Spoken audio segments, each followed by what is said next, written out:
Dernier petit tuto par rapport à la conception d'un site. Donc on est dans les problèmes techniques. Donc le problème qu'on avait vu, c'était comment mettre un nom de domaine, et vous avez pu remarquer que c'était difficile, c'était compliqué. Alors on demande toujours, est-ce qu'il n'y a pas une façon plus simple de mettre un nom de domaine? Et la réponse c'est oui. Ça sera pas exactement la même chose, mais ça s'appelle une redirection, et de toute façon on en a besoin dans tous les cas. Donc une redirection c'est quoi? C'est, on va dire, à celui à qui on a acheté le nom de domaine, OVH dans notre cas, qu'on veut rediriger. Là, dans la nouvelle interface OVH, vous voyez qu'ici, créer une redirection n'est pas actif, info sur la redirection n'est pas actif. Donc, pour l'instant, je vais revenir à l'ancienne interface, qui s'appelait Manager 3. Voilà, donc je retourne sur Vinostress, puisque c'est celui qu'on avait pris comme exemple par rapport à ce qu'on est en train de faire. Vous voyez, la présentation était différente, mais on retrouve ici domaine et DNS.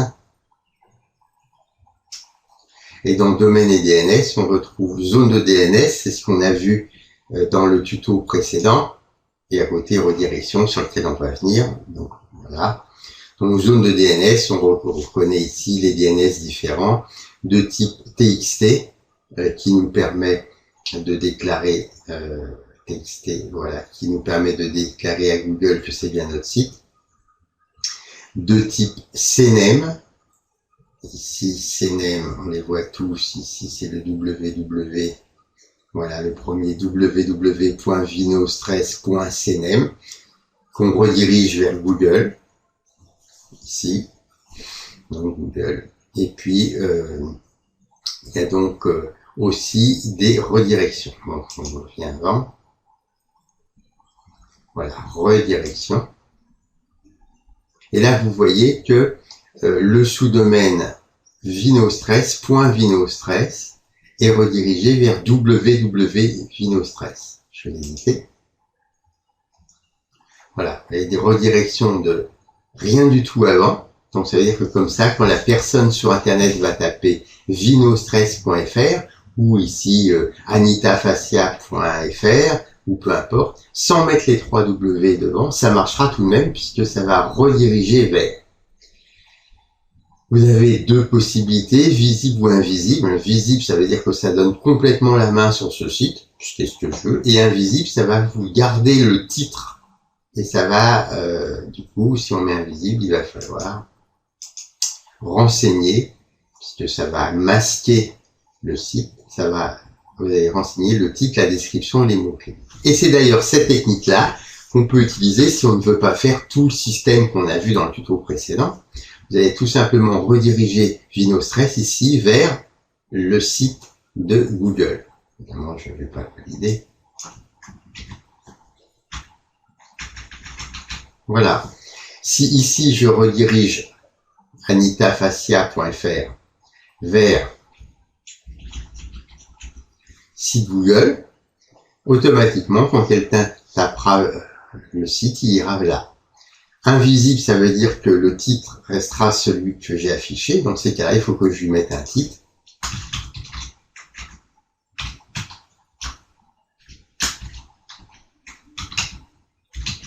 Un descriptif pour les moteurs de recherche et des mots-clés pour les moteurs de recherche qui n'utilisent plus vraiment maintenant.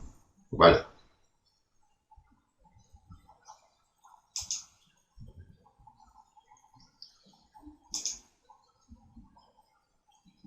Donc, bien sûr, j'ai éliminé. Comment je fais pour faire création? Vous voyez qu'ici, il me propose au début de mettre quelque chose avant le nom de domaine que j'ai acheté. C'est là où je peux taper www. C'est là où je peux ne rien taper et rediriger vers où je veux. Donc, la redirection va vous permettre, même si vous avez fait la procédure précédente, va vous permettre de rediriger Vinostress sans rien avant vers Vinostress avec un W, donc votre nom de domaine sans rien devant vers votre nom de domaine avec les 3 W, et vous le mettez en visible, c'est-à-dire que c'est celui-ci qui prend le dessus, celui-ci prend le dessus, ici vous laissez vierge, ici elle prend le dessus, Ou alors, vous n'avez pas fait la procédure du tutoriel précédent, et dans ces cas-là, tout simplement, vous allez ici mettre une stress, et ici vous allez diriger vers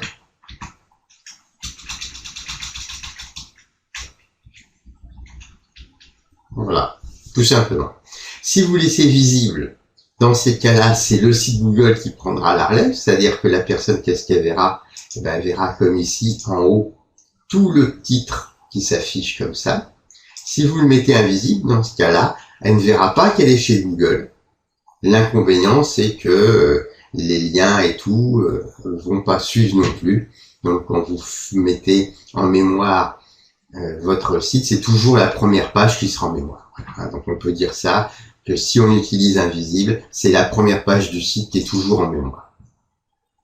Mais c'est très utile d'utiliser des redirections, et surtout si vous n'avez pas réussi au tuto d'avant à bien installer la redirection, avec le CNEM, vous pouvez le faire avec deux redirections, une première en www.nom de domaine et une deuxième sans rien, .nom de domaine. Voilà. Donc c'était un complément d'information sur la redirection simple sans DNS. On a ici avec redirection web dans l'ancienne interface. Domaine et DNS.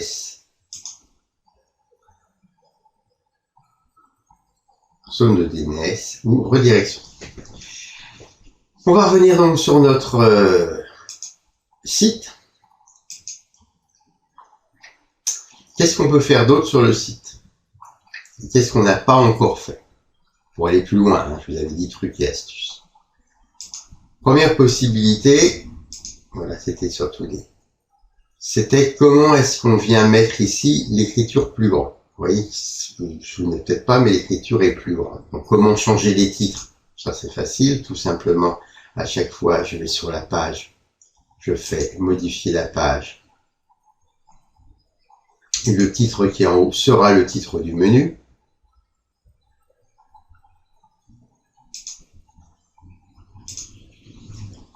Maintenant, si je veux changer la taille du caractère, parce que ici, par défaut, c'est trop petit, je vais venir ici, donc gérer le site. Thème et couleur, ici. On est bien dans notre thème. Moi, ce que je veux, c'est la zone de contenu. Je vais tout en bas pour trouver le texte. Et là, vous voyez que par défaut, il a la taille prévue pour le thème. Si je clique ici, tout simplement, c'est du 10. Je ne sais pas, c'est adapté au thème. Et moi, je veux écrire plus gros. Donc ici, je suis venu cliquer là et j'ai choisi du 12. Alors, c'est là où, si vous avez fait un copier-coller à partir de Word, si vous n'êtes pas parti de rien au départ, ça ne marchera jamais. C'est-à-dire que la taille du texte ne peut suivre que si votre texte a été entièrement saisi et mis en forme sous Google, alors soit saisi sous Google le site, soit copié à partir du bloc-notes comme nous l'avons vu dans les tutos précédents. Donc, zone de contenu, texte. Ça c'est mieux parce que une police de 10, quand vous lisez sur votre smartphone, c'est un peu petit. Sinon, si je remets sur thème, pas de souci, à tout instant, enregistrer. Je reviens.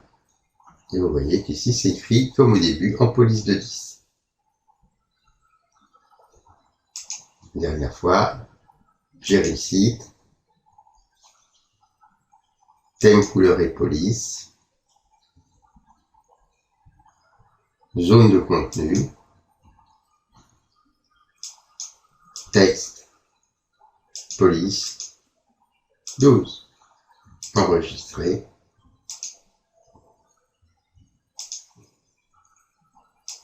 Enregistrer, il faut lui laisser le temps d'enregistrer. Voilà. Je peux revenir. Et voilà, je suis en 12 et ça a suivi parce que j'ai fait un copier-coller à partir du bloc-notes ou que je l'ai saisi directement. Alors, dans les thèmes, il y a donc une autre façon d'aménager le look. On l'avait déjà vu, ça consiste à non pas venir dans gérer le site, mais modifier la mise en page du site.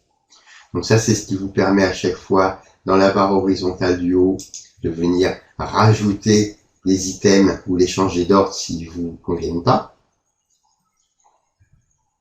À chaque fois, on fera ajouter une page. Mettre le menu à gauche si vous préférez. Et là, vous voyez pied de page personnalisé. Donc ça aussi, ça peut être intéressant parce qu'un pied de page personnalisé, ça vous permet de mettre une bande en bas de votre site qui sera répétitive. Comment ça marche? Tout simplement, je l'active. À partir du moment où je l'active, si je vais en bas, elle va exister. Vous voyez, cliquez pour modifier. Si je vais mettre fascia.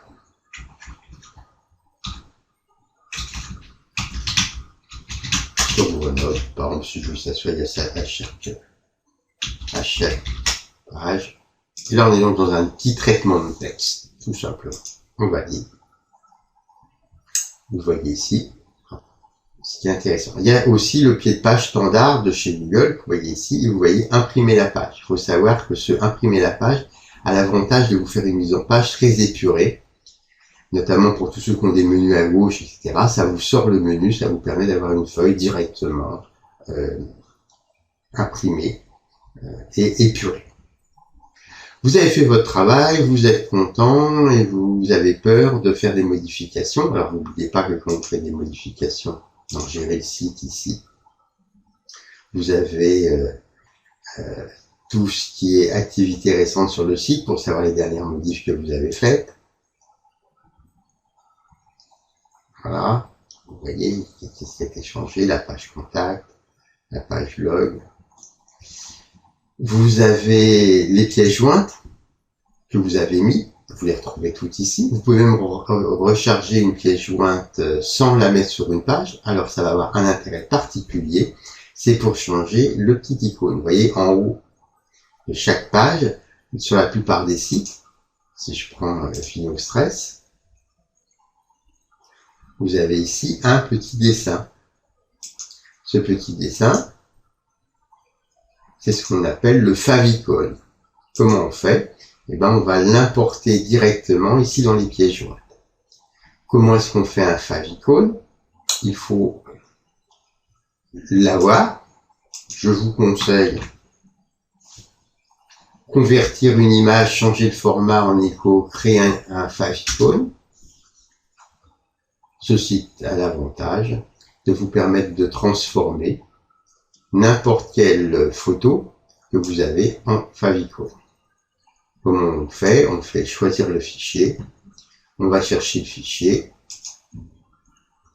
on va le chercher où on l'a mis. Par exemple, je vais prendre le logo, puis c'est tout. Publier sur la galerie, non. Accepter les conditions de service, oui. Créer le favicon.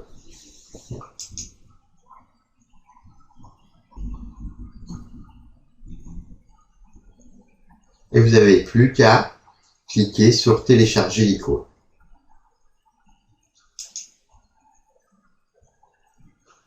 Il vous le propose ici. Il s'appelle logo-convertimage.eco.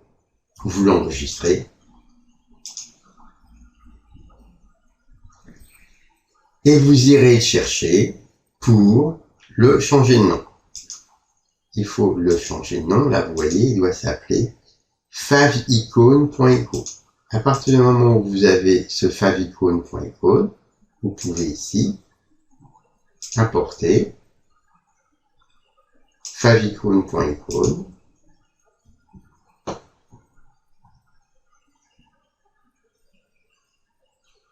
Il apparaît dans la liste des choses téléchargées, sans aucun emplacement. Mais surtout, vous voyez ici, sur l'onglet, votre petite icône. Alors, pour faire des petites icônes, il vaut mieux choisir des choses très contrastées. Voilà, le logo est pas assez contrasté, ce qui fait que réduit, là on est dans une taille toute petite, et ben on le voit plus.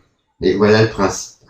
Donc le principe, je prends une image, carré de préférence. Bon, le logiciel, le service ici vous permet de le changer. Vous créez votre icône, vous la téléchargez, vous la changez de nom pour la renommer en favicon.eco. Vous allez sur votre site Google, vous allez ici dans pièce joint, importer, vous importez le favicon et automatiquement il vous le met là. Voilà donc les astuces qu'on pouvait utiliser. Qu'est-ce qu'il y a d'autre comme astuce? La dernière peut-être, comment sauvegarder mon travail? Tout simplement ici dans le général, copier ceci. Bon, Google s'occupe de toutes les sauvegardes, mais si vous faites copier ce site, il va vous faire un double, ce qui vous permettra d'avoir une mémoire de votre site une fois qu'il est bien. Tous les ans, je vous conseille de le copier, et puis de détruire l'ancien, ça sert à rien, mais de toute façon, ça prend pas beaucoup de place, un site comme ça. Donc, copier ce site va vous permettre de le dupliquer. Je vous conseille le double de le rendre privé, puisque c'est une sauvegarde pour vous. Et à partir du moment où vous l'avez sauvegardé, copier ce site, vous donnez un nouveau nom, sauve Fascia. Voilà, on vous dit comment il s'appellera ce nouveau site. Ça peut être un vrai site que vous dupliquez parce que vous avez plusieurs activités. La seule particularité, c'est que j'irai amener, je vais pas le sauvegarder.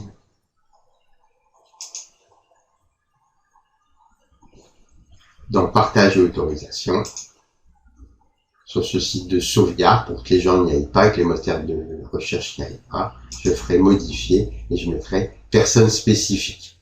Donc comme ça, voilà. Accès en lecture, mais personne spécifique, pas public.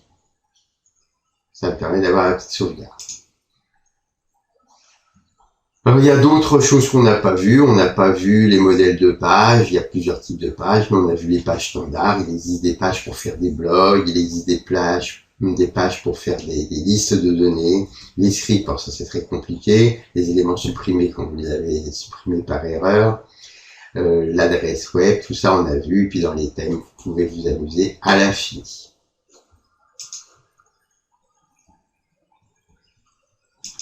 Ici, on a vu, historique des révisions, ça vous permet, quand vous êtes trompé, de venir ici, de revenir sur le dernier élément, ou l'avant-dernier, avec toutes les versions. Si je veux revenir à la version 5 d'hier, je fais revenir à cette version, tout simplement.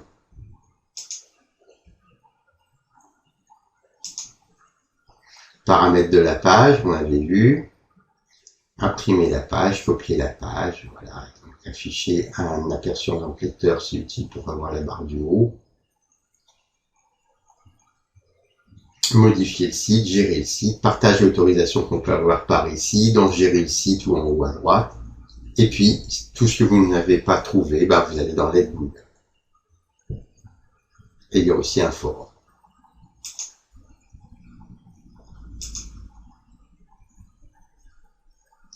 Il peut vous rester une seule chose que moi j'utilise. Sur la page d'accueil, des fois je viens mettre une vidéo.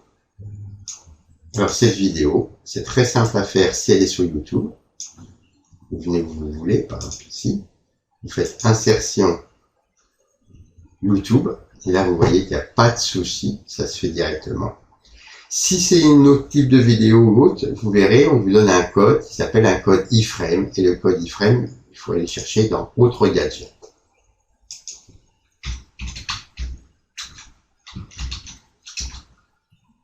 Voilà, Include Gadget iframe. À partir du moment où vous faites ça, sélectionnez. Vous allez pouvoir ici copier le iframe qu'on vous a donné.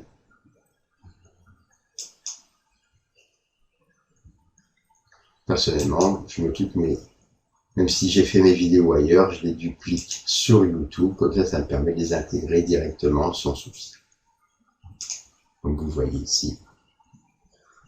Au revoir et bonne expérimentation avec Site Google.